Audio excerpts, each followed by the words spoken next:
தினமும் காலையில இந்த கஞ்சியை தொடர்ச்சியா குடிச்சிட்டு வந்தீங்கன்னா உடல் எடை வேகமாக குறையும்பா. உடம்புக்கு ரொம்ப நல்லது. சிறியவங்கள இருந்து பெரியவங்க வரை எல்லாருமே சாப்பிடலாம்ப்பா. வாங்க எப்படி செய்யலாம்னு பாப்போம்.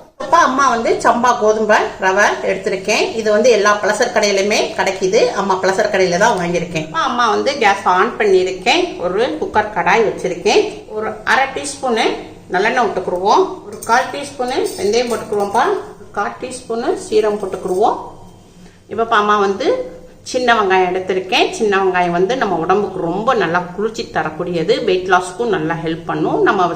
நம்ம இப்படி சாதத்துலேயோ இதுலேயோ கஞ்சிலாம் சேர்க்கும் போது நம்மளுக்கு ரொம்ப டேஸ்ட் கிடைக்கும். இப்போ ஒரு 6 பீஸ் 7 பீஸ் போட்டிருக்கேன்ப்பா. இதை கட் பண்ணி போட்டுக்குருவோம். பல்பூண்டு எடுத்திருக்கேன். ஒரு 5 பீஸ் எடுத்திருக்கேன். இதையும் நல்லா கட் பண்ணி போட்டுக்குருவோம். இதை லைட்டாக ஒரு வதக்கிடுவோம். இப்போ அம்மா சம்பா கோதுமை ரவா எடுத்திருக்கேன். இந்த சம்பா கோதுமை ரவால அதிகமான புரோட்டீன் இருக்கு, நல்ல ஃபைபர் இருக்கு, கால்சியம் இருக்கு. நம்ம உடம்புக்கு ரொம்ப நல்லது. வெயிட் லாஸ்க்கும் நல்லா ஹெல்ப் பண்ணும். இது ஒரு 50 கிராம் சம்பா கோதுமை ரவா எடுத்திருக்கேன். இதை இதில் போட்டுக்குருவோம். இதை லைட்டாக இதை வதக்கிக்கிடுவோம். இப்போ ரவையை நம்ம சம்பா கோதுமை ரவையை 1 நிமிஷத்துக்கு நல்லா வதக்கியாச்சு. இது நம்ம அம்மா பாசி பயிரை ஊற வச்சிருக்கேன். ஊற வச்சு நைட் ஃபுல்லாக ஊற வச்சு இப்போ அம்மா ஒரு 50 கிராம் எடுத்திருக்கேன். இது ஒரு கைப்பிடி அளவுக்கு போட்டுக்குருவோம். இதையும் ஒரு வதக்கிடுவோம். அம்மா இந்த கப்பில் தான்ப்பா 50 கிராம் ரவை எடுத்திருந்தேன். இப்போ இந்த கப்பில் நம்ம எந்த கப்பில் எடுத்துருக்கோமோ அதே கப்பில் நம்ம அளவு தண்ணி எடுத்துக்கிடுவோம். இப்போ இதில் ஒரு 5 கப் எடுத்துக்கிடுவோம்ப்பா. தண்ணி 5 கப் எடுத்துக்கிடுவோம். இப்போ 5 கப்பு தண்ணி ஊற்றிருக்கோம். தேவையான அளவுக்கு உப்பு போட்டுக்குருவோம். பிங்க் சால்ட்டுப்பா வெயிட் லாஸ்க்கு ரொம்ப நல்லா ஹெல்ப் பண்ணும். இதை எல்லாத்தையும் நல்லா கலந்துக்குருவோம்.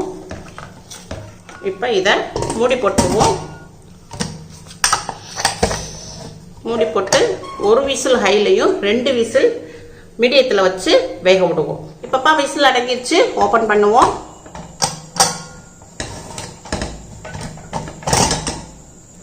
ஓப்பன் பண்ணோடனே நல்ல ஒரு ஃப்ளேவர்ப்பா, நல்ல ஒரு மனம். இப்போ எல்லாமே நம்ம வெங்காயம் வெள்ளைப்பொடி எல்லாம் போட்டிருந்தோம் இல்லையா, நல்லா வெந்துருச்சு. இப்போ இதை பூராத்தையும் நம்ம மசிச்சு விட்டுக்குருவோம் கரண்டியை வச்சு. இப்பப்பா நம்ம வெள்ளைப்பூடு வெங்காயத்தெல்லாம் நல்லா மசிச்சு விட்டாச்சு. இப்பப்பா அம்மா கேஸ் ஆன் பண்ணியிருக்கேன். இப்போ அம்மா 1 ஸ்பூன் அளவுக்கு தேங்காய் எடுத்திருந்தேன். 1 ஸ்பூனு. இப்போ அதை நான் பாலாக்கியிருக்கேன். இதை வடிகட்டிக்கிடுவோம். தேங்காய் பால் ஊற்றிக்கிடுவோம் நம்ம.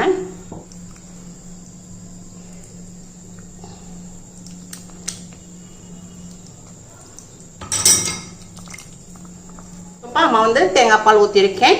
1/2 டீஸ்பூன் அளவுக்கு மிளகு பொடி போட்டுக்கிடுவோம். காரத்துக்கு வெயிட் லாஸ்க்கு ரொம்ப நல்லா ஹெல்ப் பண்ணும். இப்போ இதை எல்லாத்தையும் நல்லா மிக்ஸ் பண்ணிக்கிடுவோம்.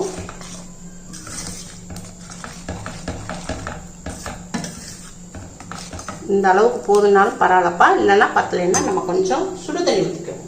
லைட்டாக கொஞ்சம் சுடுதண்ணி ஊற்றிக்கிறோம். கொதி வந்துருச்சு. 1 நிமிஷம் கொதி வந்துருச்சு. இப்போ கேஸ் ஆஃப் பண்ணிடுவோம். இப்போ இதை ஒரு பவுலில் மாற்றிக்கிடுவோம். அவ்வளவுதான்ப்பா. வெயிட் லாஸ் சம்பா ரவா கஞ்சி ரெடி ஆயிடுச்சு. இந்த மாதிரி நம்ம சிறுதானியத்துல கஞ்சி குடிச்சோம்னா நம்மளுக்கு அதிக நேரம் பசிக்காது, நல்லா பசி தாங்கும். நம்ம வயிற்றுல உள்ள கெட்ட கொழுப்பு கெட்ட நீர் இது மலச்சிக்கல் இருக்காதுப்பா. நம்மளுக்கு உடம்பு லேசா இருக்கும். இது பிரேக்ஃபாஸ்ட்டுக்கும் வச்சுக்கலாம்ப்பா, டின்னருக்கும் வச்சுக்கலாம். எல்லாருமே சாப்பிடலாம்ப்பா. பெரியவங்கள இருந்து சிறியவங்க வரை எல்லாரும் சாப்பிடலாம். டயட்ல இருக்கிறவங்க, வெயிட் லாஸ்ல இருக்கிறவங்க, சுகர் பேஷண்ட் எல்லாருமே சாப்பிடலாம்ப்பா. உங்க வீட்டுல செஞ்சு பாருங்க. அம்மாக்கு லைக் பண்ணுங்க.